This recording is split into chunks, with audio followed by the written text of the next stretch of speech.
Ladies and gentlemen, boys and girls, 15 minutes butt workout. We don't do a special warm-up. This is the work. So if you do need some warm-up because it's cold, it's winter, you just got out of bed, jump to one of these warm-ups that I prepared for you. Else, come right up into standing. Lean forward onto your left leg and lift the right leg hip height or a little bit higher, pointing your foot.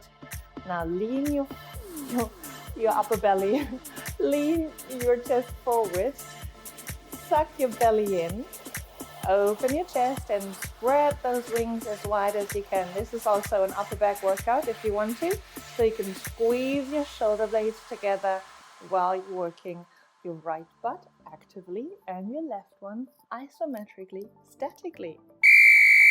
How amazing is that? Same side, so we're still on our left leg. Left leg is bending, static. Right leg is active. Yeah, a little bit of a surprise mixing and matching. So we're stepping out to the side. Bend your left knee as much as possible. And now twist with your shoulder, with your rib cage, left and right. I would like you to squeeze and suck your navel in as to elongate your spine so twisting gets easier. Create a little bit of a curvature in your lower back. So you're picking your tailbone up slightly, you're picking your chest up, and you are lifting the crown of your head, expanding the crown of the head all the way to the sky while the shoulders drop. Let those shoulders sit on your rib cage. Oh my gosh, so many things to do. Still the same leg. Left leg must be burning by now, so if you need to shake a little bit, and then get into the leg pendulum. So still on the left leg is static, right leg is moving. So throw your right leg up, 90 degrees if possible. Keep upright, stand tall, and then lean forward, kicking the leg behind.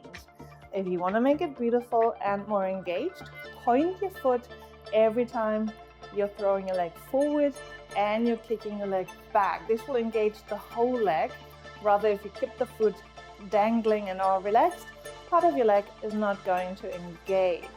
So pointing the foot will give your leg direction and the movement intention. And sometimes it's all about the intention. So your body knows where you want to go, and then part of the work is done automatically by your body. So let's change side. Lean forward into back leg lift. Static on the right. Leg left is moving up. So you want to bend your standing leg. Check in on your standing leg. Your weight is back on your heel, on your outer arch. And then you're grounding the mount of your big toe, creating this nice little lift in your arch. So make sure you don't move the weight too far forward, because that would crash your arches and give you like a flat foot. That would not allow you to react to balance adjustments if you need to. And hey, who wants flat feet? Well done. Same side again. So bend your right leg a lot, then step out with the left to the side as much as you can. Bend the right leg as much as you can. You know what to do with the upper body, so check in on your curvatures, lifting the tailbone a little, lower those shoulders. Now check in on your stance and on the weight on your right foot. So make sure your heel is grounded, your outer arch is on the floor, and your big toe mount is grounded. And now create this little bit of an arch. If you don't know what I'm talking about with lifting the arch, just lift those toes a little bit, and this will also lift your arch. Yes, while the left leg is stepping out. Exactly. Just keep doing it. 5 more seconds. You're great. Fantastic. And the last one in this series, left and right. Leg pendulum, so kicking the left leg up and kicking the left leg back. So throw it up, giving your movement intention by pointing the big toe out. Then lean forward, kick the leg back. Again, give your body intention by pointing your big toe out. If you do need a little bit of help for your balance because your right leg is starting to fade, then you can always drop the foot in the middle, quickly step down, rebalance, and then keep going into your pendulum. Remember, this can also be an upper back exercise. If you pull those shoulder blades together and down, pull those shoulder blades together and down. Yes, just take it easy, 45 seconds, just a little low knee run here. Let's go. Very good.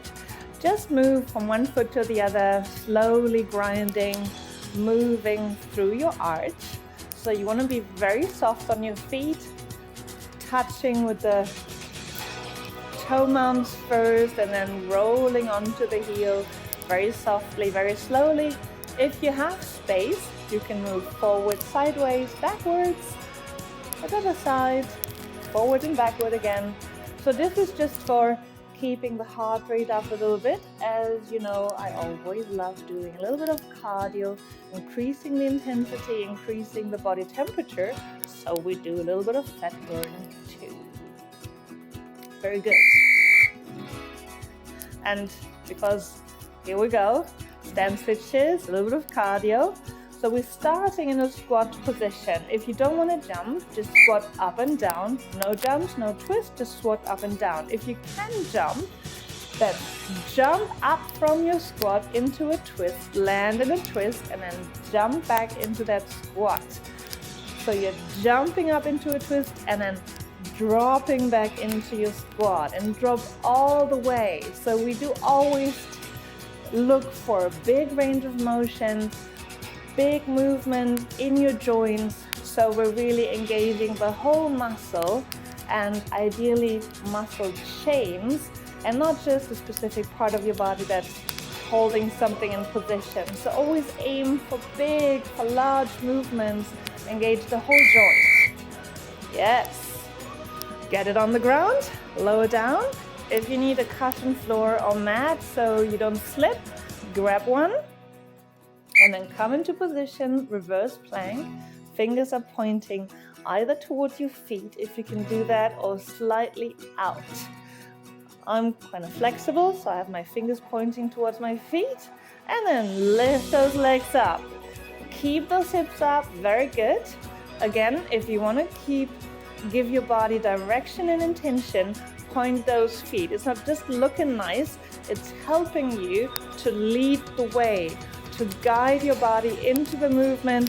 Where's this leg going? Just follow the big toe. Pretty simple. And it looks nice. And it feels good and it engages the whole leg. Very good. Keep those hips up. Yes. So if you need a little bit of a break to shake out your shoulders and wrists, press pause. Take 10 deep breaths and then let's go. Fingers again pointing towards the feet. Don't sit down, just hover over the floor when you come down. So we're pushing up and lowering. And while you're pushing up, I don't just want this to be this is a hamstring and glutes and lower back movement, but I also want you to check into your shoulder girdle, see how it sits, make sure it sits nicely, the shoulder blades pulling towards each other, towards the spine, and the shoulder girdle dropping on the shoulder. Don't hinge or crunch forward, making this ugly. Make this nice, elongated, and extended. Yeah. Now we can lie down on the floor. This looks simple, but it's super hard. So this is one of the most treacherous exercises. The Pilates heel beats, so lie on your belly, suck the belly in slightly, then lift those legs from your hips up and beat the heels. So the heels are coming together in a very quick movement. Your legs are slightly rotated out. This makes it even harder. Yes, so rotate the legs slightly out. Well done. This contracts the inner part of your glutes. And then very quickly beat those heels together. So whatever touches first, thigh, calf, or your heel, that's fine. Just stretch those legs out, point those feet, and keep beating. I know it's hard, it's just 6 more seconds. I know you can't see it. Your forehead is on your arms or on the floor. And you did it. Oh my God, just breathe it for 10 seconds. You can stay on your belly, just get those elbows down on the ground, come into a hovering elbow plank, and then lift those legs up. This seems so much easier than those heel beats, so it looks much more dramatic. So keep your hips on one level. Do not shift your hips left and right. Do not lift the hips higher than the shoulders. And then simply lift the legs, pointing the foot for the reason of giving yourself intention and direction. Very good. Keep those legs straight. Keep the belly sucked in. Narrow your hip points. Zip those pins up. And make sure your neck is elongated and not contracted. So you're looking towards your hands. Perfect. You did it. Just 4 more minutes. A few more exercises to go. And here we have a very nice down dog split repeater. So come into your down dog position. Make sure your foot doesn't slide because you're just on one foot. And then lift the right leg all the way up. Point the foot and lower down. I'd like to make this big range of motion, so go all the way. This is almost 90 degrees of movement. If you do want to intensify on the glute work, you can do smaller pulses though.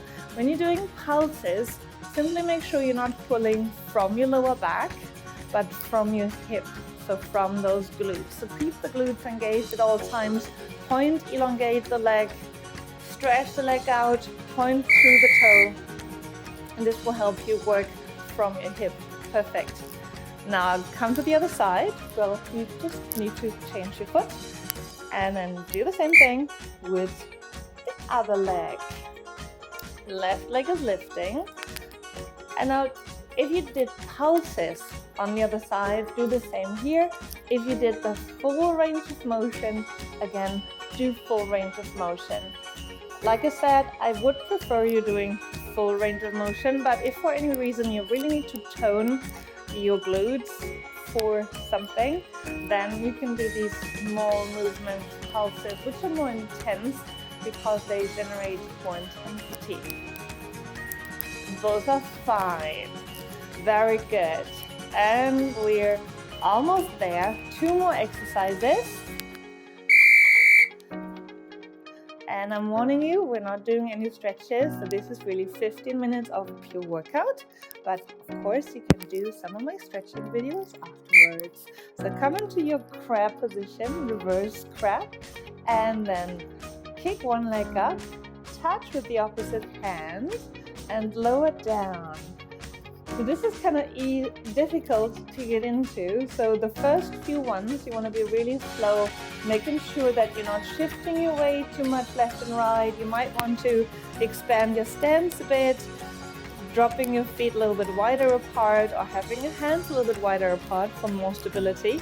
And once you get into it, you can try to accelerate a little bit. Make sure that your hips don't drop. Keep those hips up as much as possible.